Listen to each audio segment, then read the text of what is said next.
Bien, aquí estamos otra vez de nuevo, después de los problemas técnicos que tuvimos en la retransmisión que llevamos a cabo hace un ratito a través de las redes sociales, y en vista de que no pudimos transmitir el documento, el PowerPoint y las ilustraciones de Daniel Porta González que habíamos preparado para esta ocasión, hemos decidido volver a repetir esta exposición. Aquí en la imagen pues tenemos el cartel de esta charla que anunciamos el pasado día 30 de octubre a través de la página web del Ayuntamiento de Teror y de diferentes redes sociales. El título de esta charla es el que ven ahí, Jerónima, la niña bruja, 1805, que cuenta, en la que vamos a hablar de la historia de un caso real, ¿no? Esta charla pues forma parte de un proyecto más amplio que es el de Historias de Brujas, que lanzamos desde Gárgola Cultura hace unos dos años, con el que pretendemos dar a conocer uno de los capítulos menos conocidos de la historia de Canarias, como fue el de aquellas mujeres que desde el siglo XVII, siglo XVI, XVII y hasta comienzos del siglo XIX fueron perseguidas por el Tribunal de la Inquisición de Canarias, acusadas de dos delitos, el de la brujería y el de la hechicería. Hasta el momento hemos llevado a cabo diferentes tipos de actividades, fundamentalmente rutas dramatizadas, también conferencias y alguna exposición, como la que se celebró el pasado año, en 2019, en el Museo Castillo de Mata.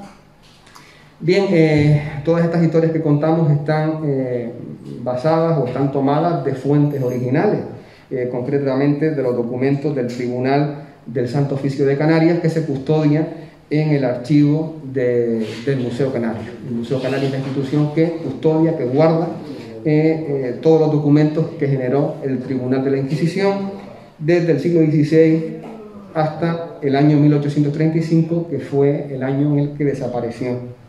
Y este es el código de referencia a la asignatura, que hace referencia al documento, a la fuente original, en la que viene recogida la historia de Jerónima. ¿Quién fue Jerónima? Pues, como les he dicho, y como ya nos anuncia el título de esta charla, se trataba de una niña que en el momento de estos sucesos, en 1805, contaba con 10 años de edad, por lo que suponemos que tuvo que haber nacido hacia el año 1794, 1795. Era una niña natural de Tejeda, del pueblo de Tejeda, de condición humilde, una persona pobre, por cuya razón, junto a su padre, solía acudir a Teror para pedir limosnas y ponerse al servicio de las familias de Teror y de alguna manera ganarse la vida. Aquí tenemos una reconstrucción hipotética del aspecto que pudo haber tenido Jerónima. Es una reconstrucción que está basada en lo que nos dicen las fuentes, porque en ese expediente al que les he hecho referencia se menciona su aspecto. Y así se nos dice que era una niña de baja estatura, de cara chata, algo gordita, trigueña y de cutis liso. Esta historia, la historia de Jerónima y del proceso que se llevó a cabo, comenzó en una cocina, en la cocina de una vecina de Teror, María Melián del Toro. Jerónima había acudido a la casa de esta señora para hacer un mandado, y durante la comida pues la niña se dirige a la mujer para decirle, para afirmarle de que se trataba de una bruja, y de que era una tal María Suárez, una bruja también de Tejeda, la que le enseñaba todo lo relacionado con estas artes oscuras. Como podemos ver en esta ilustración, la reacción de la señora fue una reacción de asombro ante todo aquello que la niña le estaba diciendo, fruto de la cual pues acude al párroco de Teror, al cura de Teror, para informarle sobre este asunto. El cura de Teror pues dio crédito a las palabras, a las afirmaciones de Jerónima, y informó al Tribunal de la Inquisición, que de alguna manera pues puso cartas en este asunto, ¿no? La niña pues dijo muchas cosas, hizo muchas afirmaciones a María Melián del Toro. Una de las principales es que acudía o se reunía en lo que las fuentes canarias denominan juntas. Aquí no se conoce, no se usa el término de aquelarre o de sabat, que es más propio de otros lugares. Aquí a las reuniones de brujas se les da el nombre de juntas, ¿no? Y al parecer Jerónima se juntaba con otra bruja en el hoyo de la laguna, en el actual municipio de Valleseco.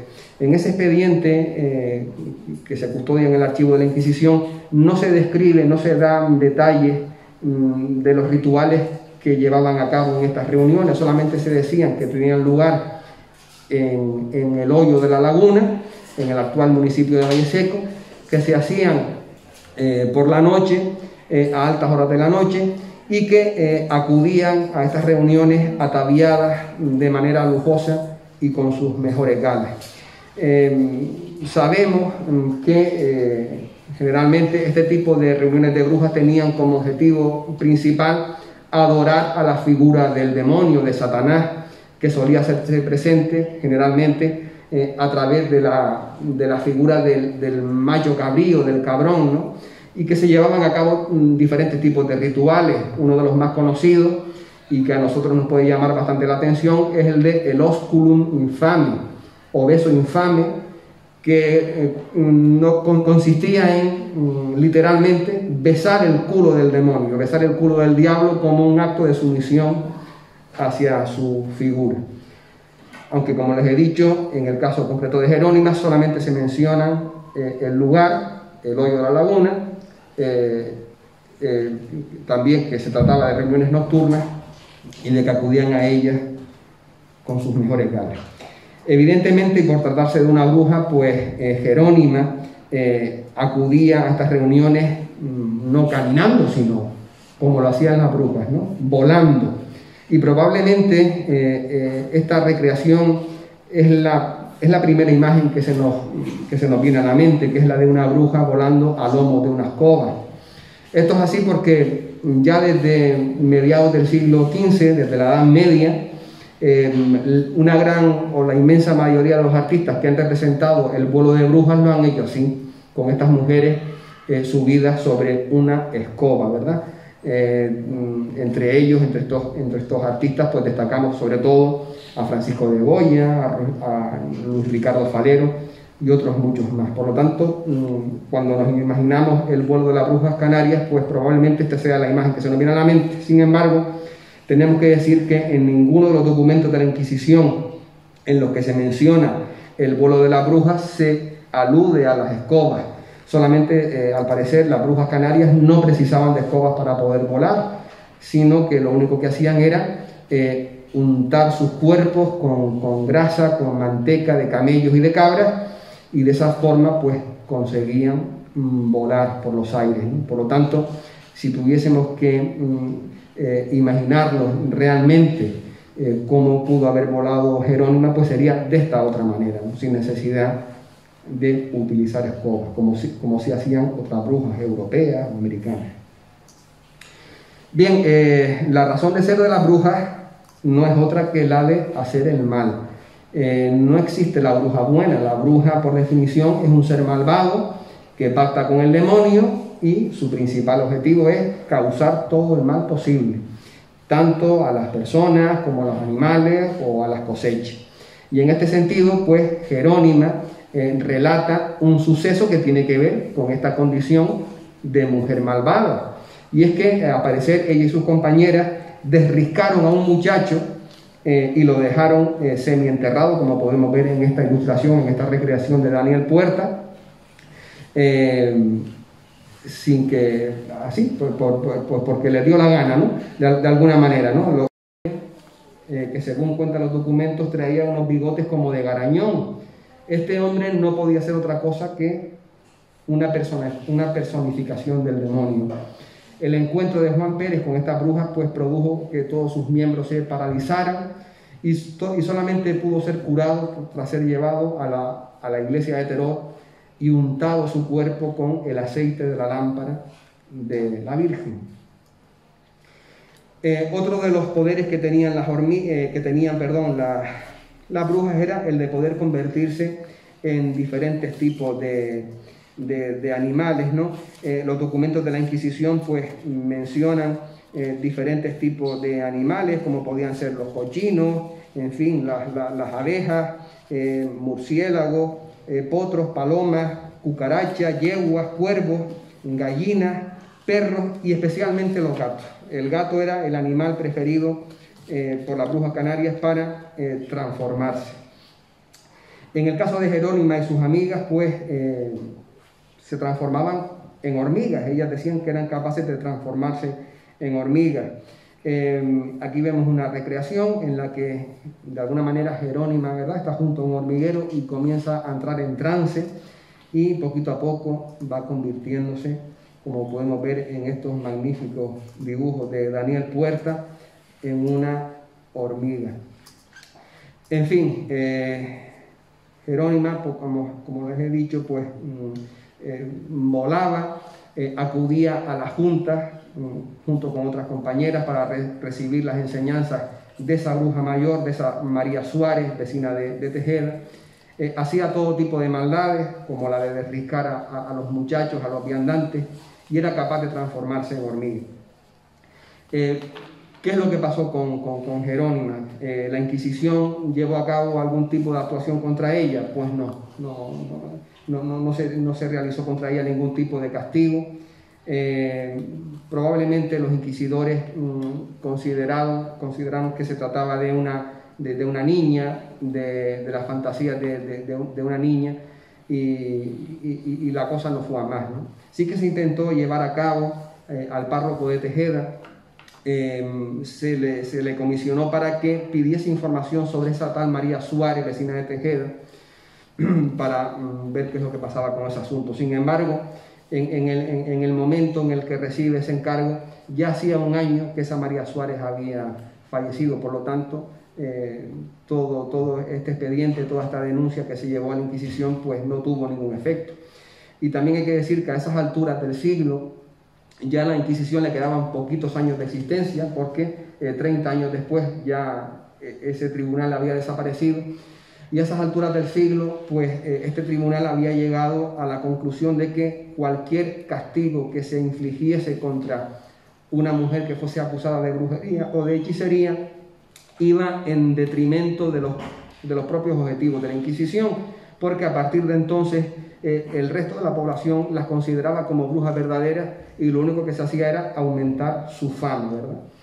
Por lo tanto, en el caso de haber actuado contra Jerónima, pues no habría sido con el rigor con el que se castigaba en otras épocas, especialmente en el siglo XVI y XVII. Bien, Jerónima no fue la única bruja que existió en Teror. Existen otros más casos de brujería, todos ellos están documentados en el Tribunal del Santo Oficio. Una de esas brujas, la que vemos aquí en esta ilustración, fue María García, que en el año 1608 fue procesada por el Tribunal de la Inquisición, acusada de brujería y de pacto con el demonio, pero esa será una historia que contaremos en una próxima ocasión.